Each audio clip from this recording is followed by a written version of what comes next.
బిడ్డలు ఆర్థికంగా నిలదొక్కుకోవాలి. అందుకే ఇవాళ తెలంగాణ రాష్ట్ర ప్రభుత్వం మీ సోదరుడు మీ రేవంత్ అన్న ఆడబిడ్డలకు మాట ఇస్తున్నాడు.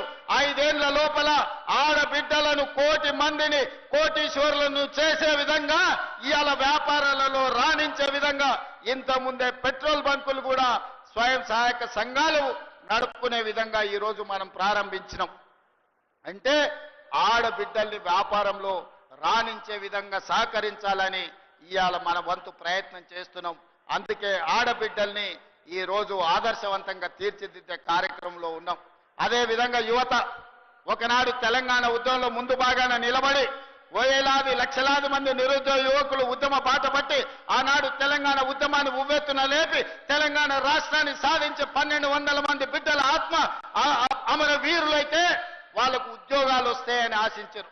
కానీ 10 సంవత్సరాలు నిరుద్యోగ యువకులకు ఉద్యోగాలు రాలేదు. కానీ ఉద్యమంలో ముందల నిలబడ్డాని చెప్పిన ఆయన ఇంటి నిండా ఉద్యోగాలు వచ్చినాయి. నేను వాళ్ళని విమర్శించదలుచుకోలేదు, ఎందుకంటే ప్రజలు యువకులు వాళ్ళకి చెప్పాల్సిన గుణపాఠం చెప్పిండ్రు. కానీ మీ సోదరుడు తెలంగాణ రాష్ట్ర ముఖ్యమంత్రిగా బాధ్యతలు చేపట్టిన తర్వాత మొదటి సంవత్సరంలోనే 60,000 ప్రభుత్వ ఉద్యోగాలు ఇవ్వడమే కాదు, ప్రైవేటులో 1,00,000 ఉద్యోగాలు ఇచ్చి 1,60,000 ఉద్యోగాలు నిరుద్యోగ యువకులకు అందించి మీ సోదరుడు తన విశ్వాసాన్ని తన యొక్క నమ్మకాన్ని మీ దగ్గర నిరూపించుకునే ప్రయత్నం చేస్తున్నాడు. ఈ 15 నెలల్లో దాదాపుగా 3 లక్షల కోట్ల రూపాయలు విదేశీ పెట్టుబడులను తీసుకొచ్చి పారిశ్రామికంగా అభివృద్ధి చేయాలనే ప్రయత్నం చేస్తున్నాం. వీటన్నిటి కూడా మీ అండ ఉండాలి, మీ ఆశీర్వాదం ఉండాలి. ఇవాళ ఒక పక్కన మహిళల్ని, రెండో పక్కన రైతులను, మూడో పక్కన నిరుద్యోగ యువకులను, విద్యార్థులను ఆదుకోవాలంటే ఈ ప్రభుత్వానికి మీరు నిండు మనసుతోని ఆశీర్వాదం అందించాలి. అప్పుడే ఈ కార్యక్రమాలను ముందుకు తీసుకువెళ్ళగలుగుతాం. మీ అందరు అండగా నిలబడండి. ఈ ప్రాంతాన్ని అభివృద్ధి చేసే బాధ్యత నేను తీసుకుంటాను.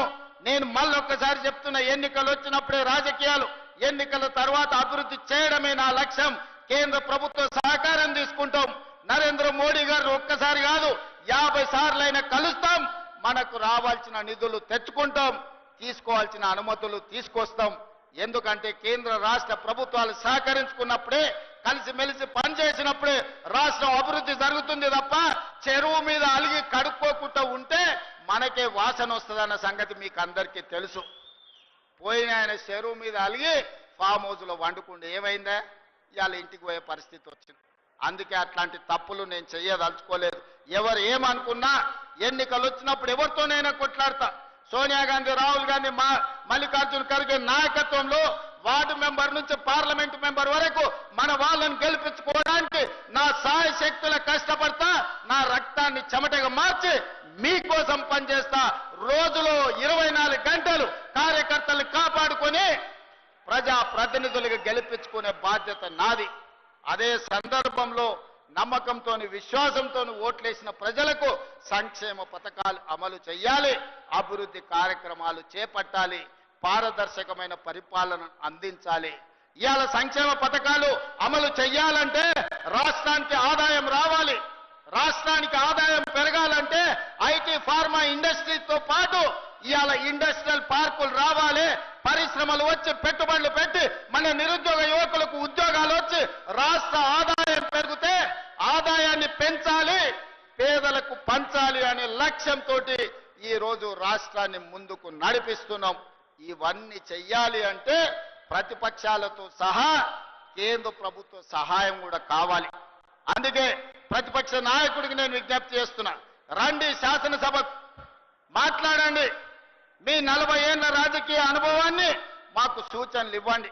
ఎక్కడైనా మేము తప్పు చేస్తే సరిదిద్దుకోవడానికి మాకు సూచన చెయ్యండి.